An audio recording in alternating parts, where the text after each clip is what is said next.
Hi friends, welcome to money Mantra 19. Money మంత్ర 19 ఛానల్కి స్వాగతం. ఈ ఛానల్ని సపోర్ట్ చేస్తున్న ప్రతి ఒక్కరికి హృదయపూర్వక నమస్కారాలు. ఈ వీడియో చూస్తున్న ప్రతి ఒక్కరూ గురువుల అనుగ్రహంతో, విశ్వం యొక్క ఆశీర్వాదంతో ఐశ్వర్యవంతులవునుగాక. తదాస్తు. ఎవరైతే మన ఛానల్ని మొదటిసారి చూస్తున్నారో తప్పకుండా సబ్స్క్రైబ్ చేయండి. మరిన్ని వీడియోలు చేయడానికి సహకరించండి.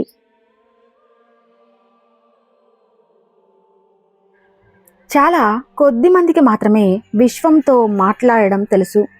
ఈరోజు ఈ వీడియో చూస్తే ఆ విషయం మీకు కూడా తెలుస్తుంది. ఈరోజు వీడియోలో విశ్వంతో మాట్లాడేందుకు ఎలాంటి పద్ధతులు పాటించాలో తెలుసుకుందాం. మీకు విశ్వానికి మధ్య ఎలాంటి అడ్డంకులు ఉండవు. మీ కోరికలు త్వరగా నెరవేరాలని కూడా ఇది ఏం కోరుకుంటే అది మీ సొంతం చేస్తుంది. మీరు చెప్పేది వింటుంది. ఇవన్నీ తెలిసినదే కదా అనిపిస్తుంది, కానీ మీకు తెలీదు. ఇప్పుడు చెప్పే అన్ని విషయాలు మీకు తెలియదు.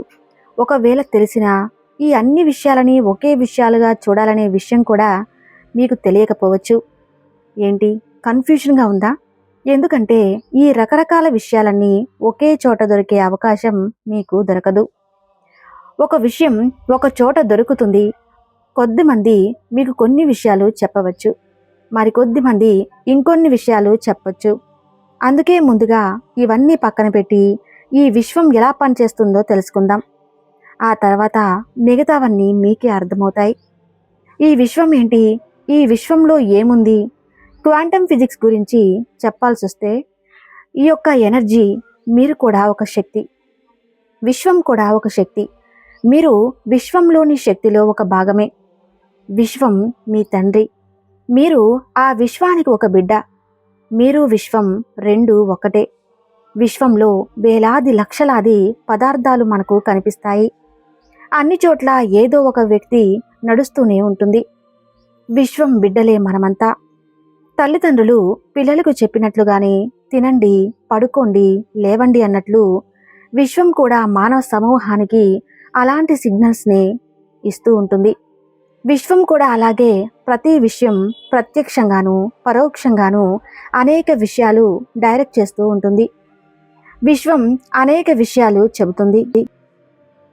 దేశ విదేశాల్లో మీరు చేసే సేవల ద్వారా, పన్నుల ద్వారా ఆదాయాన్ని సంపాదిస్తే, ఉద్యోగులు ఒత్తిడిలో పనిచేసే స్థలంలో విజయాన్ని పొందడం కొరకు ఎలాంటి దృక్పథంతో ఉండాలి?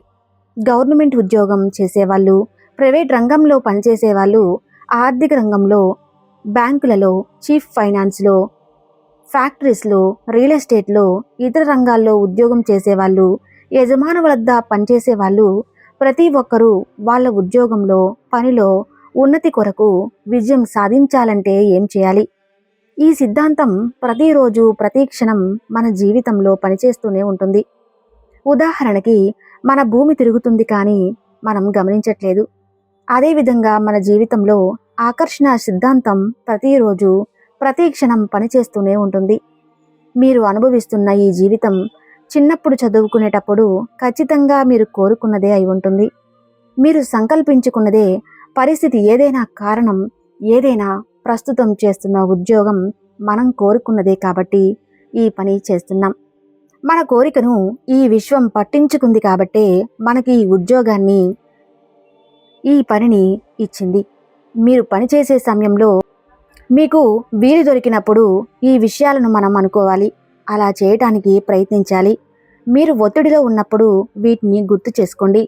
మీరు ఖాళీగా ఉన్నప్పుడు వీటిలో ఏది నచ్చితే దాన్ని మీరు ప్రాక్టీస్ చేసే ప్రయత్నం చేయండి. మీకు నచ్చిన దాన్ని మీరు రాసుకోండి. రాసుకున్నది గుర్తు చేసుకోగానే మీ ముఖం మీద చిరునవ్వు రావాలి. నా జీవితంలో అంత మంచి జరుగుతుందని, ఏ పనైనా సరే మొదలు పెట్టాలి. ఇది విశ్వానికి కృతజ్ఞతలు. ఈరోజు ఆనందంగా మొదలైనందున విశ్వానికి కృతజ్ఞతలు చెప్పుకోవాలి.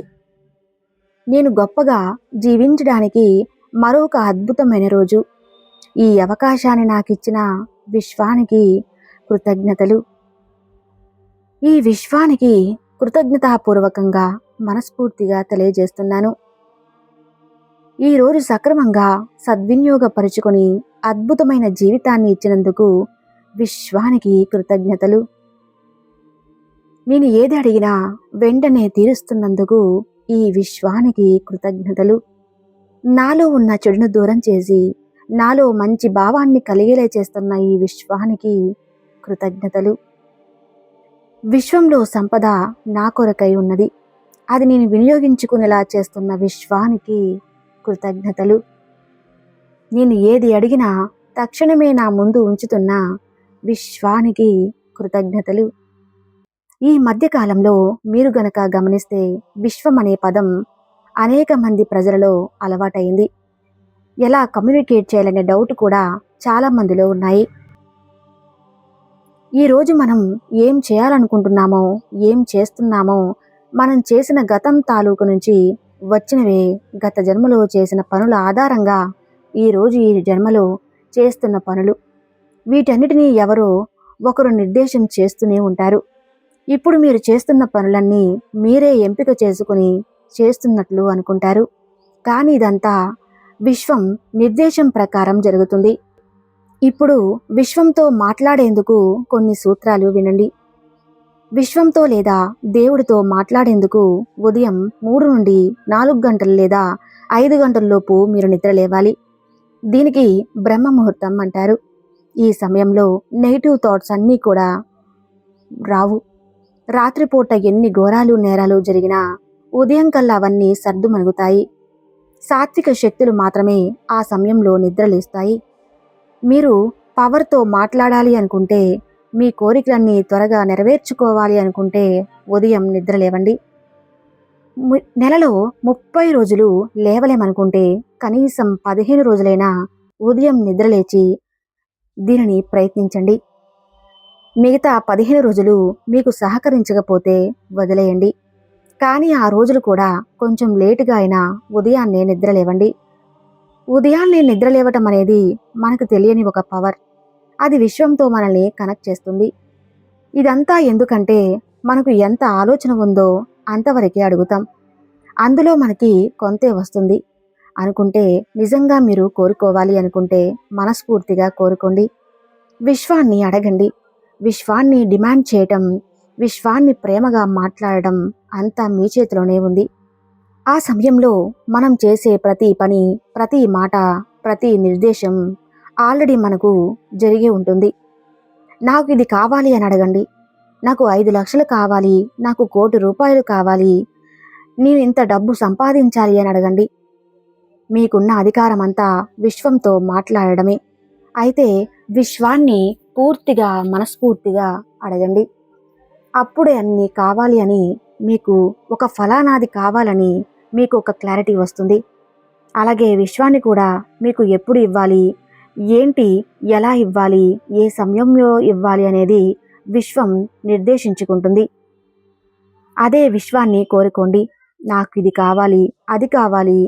మన పేరెంట్స్ ఎలాగైతే అడుగుతామో యూనివర్స్ని కూడా అలాగే అడగండి.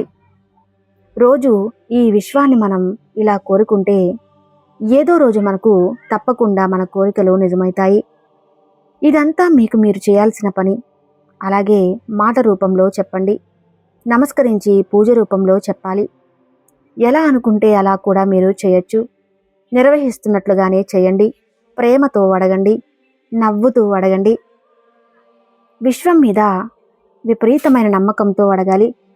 మనల్ని నడిపించే ఒక శక్తి, ఒక పవర్. విశ్వం మీద ఎప్పుడూ నమ్మకం ఉంచండి. ఏ బాధ మీకు దరిచెరదు. ఇక్కడ ఒక చిన్న ఉదాహరణ చెప్పుకుందాం. స్వతంత్ర సమరయోధుడు భగవత్ సింగ్ ఎన్నో ఇబ్బందులు పడ్డాడు. ఆ విషయం మనందరికీ తెలుసు. స్వతంత్రం కంటే ముందే ఆయన తన ప్రాణాలు కోల్పోయారు. కానీ తన మరణం తర్వాత ఆయన స్వతంత్రం లభిస్తుందని అతను గట్టిగా నమ్మారు. అతని చావు స్వతంత్రానికి ఖచ్చితంగా మూలమలుపు అవుతుందని అనుకున్నారు. కానీ అలాగే జరిగింది. దానంతటికీ కారణం ఆయన విశ్వాసం, ఆయన నమ్మకం. ఏం సాధించాలన్నా కూడా దానికి బలమైన నమ్మకం ఉండాలి, ఒక గొప్ప ఊహ ఉండాలి. అందుకే ఒక్కసారి విశ్వంలో ఉన్న ఆ పవర్తో మీరు కనెక్ట్ అవ్వటానికి ట్రై చేయండి.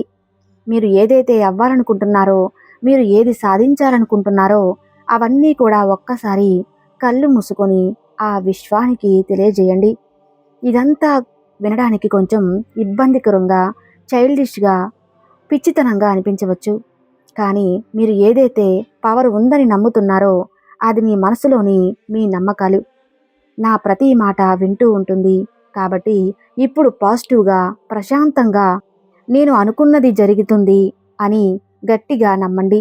అది ఖచ్చితంగా జరుగుతుంది. మీకు సక్సెస్ అనేది లభిస్తుంది. చూశారు కదా, ఈ వీడియో మీకు నచ్చితే తప్పకుండా లైక్ చేసి మన ఛానల్ని సబ్స్క్రైబ్ చేయండి. అలానే థ్యాంక్ యూ యూనివర్స్ అని కామెంట్ చేయండి.